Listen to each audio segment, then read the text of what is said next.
बिस्मिल्लाहिर्रहमानिर्रहीम, अस्सलामु अलैकुम। लाखों करोड़ों दुरूदो सलाम मोहम्मद मुस्तफ़ा सल्लल्लाहु अलैहि वसल्लम और आले मोहम्मद पर। मैं हूँ उमर दराज गोंदल और आप मेरा यूट्यूब चैनल देख रहे हैं। नाज़रीन, अफगानिस्तान इस वक्त हर लिहाज से ख़बरों में है, क्योंकि अफगानिस्तान के अंदर इतनी ज़्यादा डेवलपमेंट्स हो रही हैं कि हम इस वक्त आपको लम्हा ब लम्हा और हर इलाके के मुतालिक क्या हो रहा है, नॉर्थ के अंदर क्या हो रहा है या ईस्ट के अंदर क्या हो रहा है या काबुल के अंदर क्या हो रहा है, हम आपको हर हवाले से अपडेट कर रहे हैं। और अब हमारे पास जो खबर आई है वो ये है कि तालिबान ने बाकायदा तौर पे अशरफ गनी की हुकूमत को 1 माह की मोहलत दे दी है। यूं अब डेडलाइन जो है वो तालिबान के तर्जुमान ज़बीउल्लाह के मुताबिक अशरफ गनी के पास 1 माह की डेडलाइन है।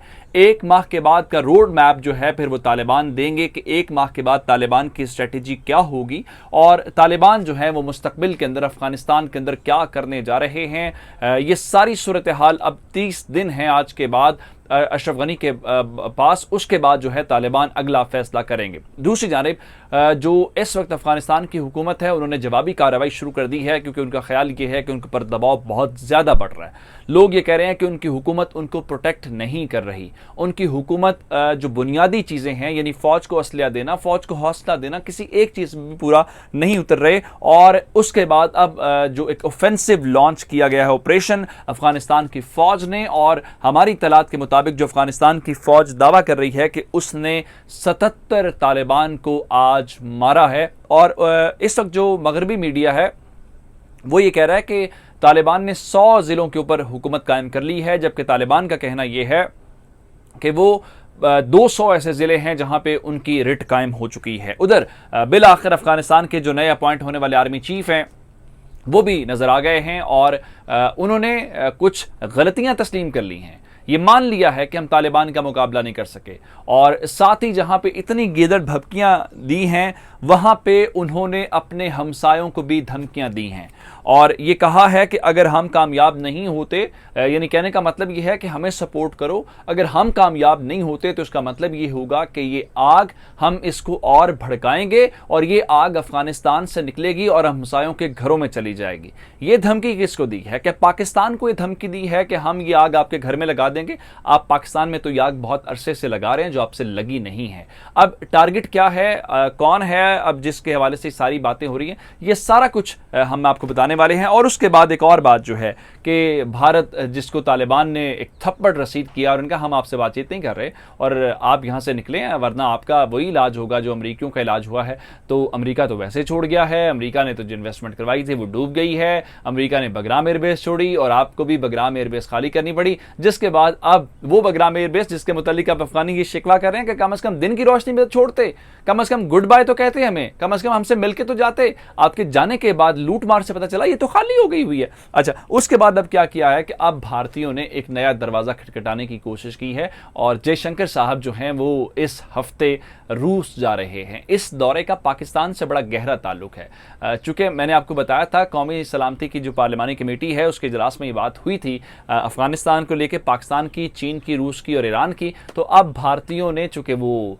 ईरान के साथ तो वैसे पंगे ले चुके हैं, उनसे ऑयल की जो दरामद है उसको लेके अमेरिका को खुश करने के लिए, चीन के साथ वैसे लड़ाई है, पाकिस्तान के साथ बात नहीं कर सकते, तो पीछे बच जाता है एक मुल्क, वो है रूस। तो अब रूस को पाकिस्तान को कायल करने के लिए या मजमूई तौर पर इंटरनेशनल सपोर्ट लेने के लिए अब भारतीयों ने अपने वजीर खारजा को इस हफ्ते मॉस्को यानी रूस भेजने का फैसला किया है। क्योंकि ऐलान नहीं किया गया लेकिन इस वक्त जो सोर्सेज हैं वो इस खबर को कोट कर रहे हैं और जो टॉप एजेंडा है इस वक्त जो मीडिया रिपोर्ट कर रहा है वो सिर्फ और सिर्फ अफगानिस्तान है कि अफगानिस्तान से रिलेटेड भारतीय मदद चाहते हैं। ये तमाम खबरें तफसील के साथ मैं आपकी खिदमत में पेश करूंगा, लेकिन उससे पहले गुजारिश ये है कि हमारा यूट्यूब चैनल सब्सक्राइब कर लीजिए, बेल आइकन के ऊपर क्लिक कर लीजिए ताकि हमारी आइंदा आने वाली वीडियोज़ बर वक्त आप तक पहुँच रहे। जनाब, मैं सबसे पहले तालिबान के और अशरफ गनी के मामलात के हवाले से आपको बताना चाहता हूँ। चूँकि इस वक्त तालिबान जो है उनका कहना यह है कि हम इस वक्त जो विनिंग फोर्स हैं वो हम हैं, यानी हम यहाँ पे जंग जीत चुके हैं और हमने चूंकि अमेरिका को शिकस्त दी है और अगर हम अमेरिका को निकाल चुके हैं तो इसका मतलब ये है कि हम अब किसी को भी बॉदर नहीं करेंगे। लेकिन उनका हम ऐसा नहीं करेंगे।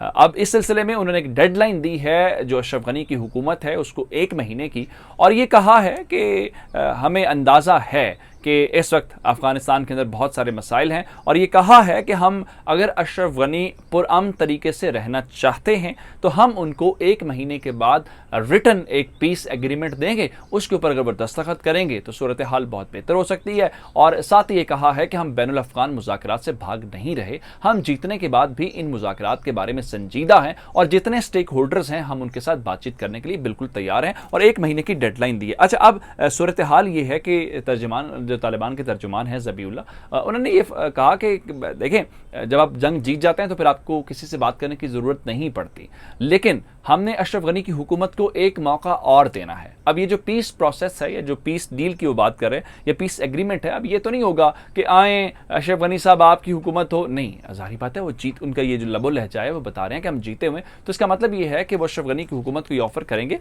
कि देखें, अगर आप एग्जिट चाहते हैं तो इसका मतलब है ये, क्योंकि हमने तो यहाँ आना है, और ये अमेरिकन असेसमेंट भी है, ये इंटरनेशनल असेसमेंट सारी एजेंसीज की है, पाकिस्तान की है, कि तालिबान जो है हर सूरत काबुल पहुँचना चाहते हैं, और काबुल पहुँचने का रास्ता उनके पास जो है वो वही है जो इस वक्त वो इख्तियार किए हुए हैं कि मुख्तलिफ ज़िले वो फतह किए जा रहे हैं, और करते करते वो काबुल तक जाएंगे। और इस चीज़ को लेकर, उनकी इस डेडलाइन को लेकर जो अफगानिस्तान की फ़ौज है वो भी अब एक्टिव हो गई है। अफगानिस्तान की फ़ौज जो है वो भी क्या कर रही है कि वो एक्शन लेना शुरू हो गई है। वजह यह थी कि उनकी एयरफोर्स को लेके, क्योंकि कल उनके जो वज़ीर दाखिला हैं उन्होंने ये कहा था कि चूंकि हमसे गलती हुई है, हमें अमेरिका की सपोर्ट नहीं थी, हमें अमेरिकन जो सपोर्ट है वो ख़त्म हो गई, तो हम मानते हैं कि हमसे गलतियाँ कोताहियाँ हुई हैं, लेकिन अब हम बहुत एक्टिव हैं, हमारी जो एयरफोर्स है वो एक्टिव है और हम एक्शन लेना चाहते हैं। तो उन्होंने बताया कि उनकी फ़ौज करेगी। तो इस सिलसिले में आज मिसाल के तौर पर बगलान के अंदर की गई है, हज़रत शरीफ के अंदर की गई है, बहुत सारे इलाकों के अंदर अफगान फोर्सेज ने एयर स्ट्राइक्स किए, ड्रोन्स का इस्तेमाल किया गया है, एयरफोर्स का इस्तेमाल किया गया है, और अफगान फौज की जवाबी कार्रवाई में हमारी इत्तलात के मुताबिक आज उन्होंने 77 तालिबान मारने का दावा किया है। लेकिन ये वो नंबर है जो अफगानिस्तान की गवर्नमेंट दे रही है। इस सिलसिले में कोई आज़ादाना इसकी तस्दीक नहीं हुई, लेकिन जिस दिन हम देखते हैं कि तालिबान के लोग मारे जाते हैं उस दिन उतने ही लोग जो हैं अफगान फ़ौज के भी मारे जाते हैं। तो अफगान फ़ौज के मुतालिक अभी इस वक्त हमारे पास नंबर नहीं आया, और लेकिन ये चाके कल हमने आपको बता दिया ताजिकिस्तान को लेकर कि 1037 फ़ौजी अफगानिस्तान के फ़रार हो गए। इस सारी सूरत हाल के दौरान एक शख्सियत जो मंजर आम पे आई है, हम उसको खिराज तहसीन पेश करना चाहते हैं। वो शख्सियत है अफगानिस्तान के आर्मी चीफ। जब जंग होती है, किसी मुल्क के अंदर क्राइसिस होता है, तो 2-3 शख्सियात बड़ी प्रोमिनेंट होती है। उनमें से जो मुसल्लह अफवाज का सरबराह होता है ना, बुनियादी तौर पे, चाहे मिसाल के तौर पे किसी मुल्क का सरबराह प्राइम मिनिस्टर है या प्रेसिडेंट है, तो जंग जारी बात है उनके अहकामात के ऊपर होती हैं, वो इलेक्टेड लोग होते हैं। लेकिन वो प्रेसिडेंट और जो प्राइम मिनिस्टर होता है वो भी अपने जो सिपा सालार है, जो आर्मी का स्टाफ या लीडर होता है, उसकी एडवाइस के ऊपर, उसकी सजेशंस के ऊपर फैसले लेता है, क्योंकि ऑन ग्राउंड उसने जंग लड़नी होती है, उसकी फौज ने लड़नी होती है। कितनी बदकिस्मती की बात है कि अफगानिस्तान में जंग लगी हुई है, लेकिन अफगानिस्तान का आर्मी चीफ नजर नहीं आता। अफगानिस्तान के हमदुल्ला मुहिब जो है वो पाकिस्तान के बारे में बड़ी जबान दराजी करता है और इल्ज़ाम तराशी करता है, लेकिन इस मौके के ऊपर वो नजर नहीं आता। तो अब बिल आखिर अफगान आर्मी चीफ ने अफगानिस्तान के मीडिया को इंटरव्यू दिया है, और शुक्र है कि वो नजर आ गए हैं, और ये फरमाया कि जनाब हमारी स्ट्रेटजी, हम मानते हैं कि शॉर्ट कमिंग्स थे, हम थोड़े से नाकाम हुए हैं, क्योंकि ये जो पिछला थोड़ा अर्सा गुजरा इस अरसे के दौरान तालिबान ने क्या किया कि तालिबान ने जो दूर दराज इलाके हैं उन इलाकों के अंदर फतवात हासिल किए हैं। अब उन्होंने अपना प्लान दिया, आर्मी चीफ साहब ने, उन्होंने कहा जी हमारी जो स्ट्रेटजी है, हमारी स्ट्रेटजी ये है कि जो बड़े शहर हैं अफगानिस्तान के, जो बड़े शहर हैं, जो सिटीज़ हैं, हम उनको प्रोटेक्ट करेंगे। दूसरा उन्होंने ये कहा कि हम बेसिकली जो हाईवेज़ हैं, जो रोड्स हैं, उनको प्रोटेक्ट करना चाहते हैं। उसकी वजह उन्होंने ये बताई कि चूँकि इस वक्त जो गंदम मूव की जा रही है मुख्तलिफ इलाकों के अंदर, और जो सप्लाई लाइन है उसको हम सप्लाई चेन को मुतासिर नहीं होना देना चाहते, तो उनके ख्याल में जो तालिबान हैं वो हर सूरत सप्लाई लाइन तोड़ना चाहते हैं, और इस सप्लाई लाइन को तोड़ने का मतलब ये होगा कि वो हमें मजबूर करना चाहते हैं सरेंडर के ऊपर। लेकिन उन्होंने कहा जी बिल्कुल भी ऐसा नहीं होगा, अफगानिस्तान के जो झंडा है वो लहराता रहेगा, और अफगानिस्तान के लोग जो हैं उनका अगर ये 100 आएंगे 100 मार देंगे, 1000 आएंगे 1000 मार देंगे, 200 आएंगे 200 मार, एक हम किसी को छोड़ेंगे नहीं। अच्छी बात अगर ऐसा वो कह रहे हैं। अब दूसरी जानिब भारतीयों के लिए बड़ी परेशानी का सामान है। जैसा कि मैंने आपको बताया था, पाकिस्तान के वज़ीर आज़म ने कहा कि अफगानिस्तान की सूरत हाल के अंदर जो सबसे बुरी सिचुएशन या बुरा मामला है वो भारतीयों को लेके है। भारतीय बेचारे इंफ्रास्ट्रक्चर के ऊपर इतना पैसा लगाते रहे, पाकिस्तान के ख़िलाफ़ लोगों को करने के लिए रॉ ने बहुत पैसा लगाया, वहाँ पे बाकायदा अखबारात खड़े किए गए, चैनल्स के अंदर पाकिस्तान के ख़िलाफ़ प्रोपेगेंडा करवाया गया, ताकि किसी न किसी तरीके से अफ़गानियों के दिल में पाकिस्तान के बारे में नफ़रत पैदा हो। शायद हुई भी हो, मतलब हम अफ़गानिस्तान के लोगों को यहाँ पर उनकी मेज़बानी करें लेकिन गालियाँ भी हमें ही पड़ें। भारतीय जो हैं वो उनको मेज़बानी भी नहीं करते लेकिन वो उनके दोस्त कहलाए जाते हैं, पता नहीं किस वजह से। अच्छा, अब ऐसे में जब वज़ीर-ए-आज़म साहब ने लूज़र की बात की तो ज़ाहिर बात है अब भारतीयों के लिए परेशानी ये थी कि रूस की बात बताता हूँ कि अफगानिस्तान के अंदर उनका कोई रोल नहीं है। पाकिस्तान ज़ाहिर बात लीड कर रहा है, पाकिस्तान के वहाँ पे स्टेक्स हैं, पाकिस्तान तालिबान के ऊपर असर रसूख रखता है, कम रखता है या ज़्यादा रखता है, एक अलग डिबेट है। अब इन्होंने क्या किया है कि अब इन्होंने सारी सूरत हाल के अंदर मायूस होकर, क्योंकि अमेरिका भाग गया, पाकिस्तान मुंह नहीं लगा रहा, तालिबान कह रहे हैं हम आपसे बातचीत नहीं करेंगे और आप तो यहाँ से निकले। उसके बाद अब जयशंकर जो वज़ीर ख़ारिजा हैं भारत के, उन्होंने रूस जाने का फैसला किया है।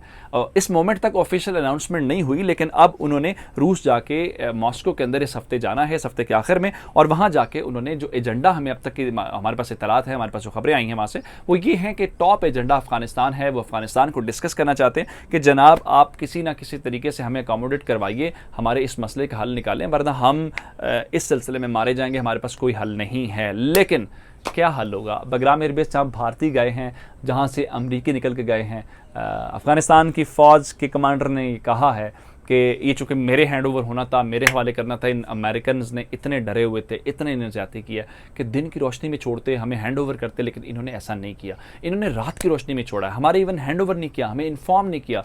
जब वहाँ पर लूट मार मची, बगराम एयरबेस के अंदर आम लोग आना जाना शुरू हुए, अंदर जो सामान था उठा के लाना शुरू किया, तो हमें अंदाज़ा हुआ यहाँ तो अमेरिकन नहीं है। शिकवा किया, अगर वहाँ पे अमेरिका भारत मिलकर कुछ नहीं कर सका तो शायद इस तरीके से मसला हल नहीं होगा। मुझे उमर दराज गोंदल को फेसबुक, ट्विटर, इंस्टाग्राम के ऊपर फॉलो कर सकते हैं। मेरा यूट्यूब चैनल सब्सक्राइब कीजिएगा। आपकी समातों का बहुत शुक्रिया। खुदा हाफिज़।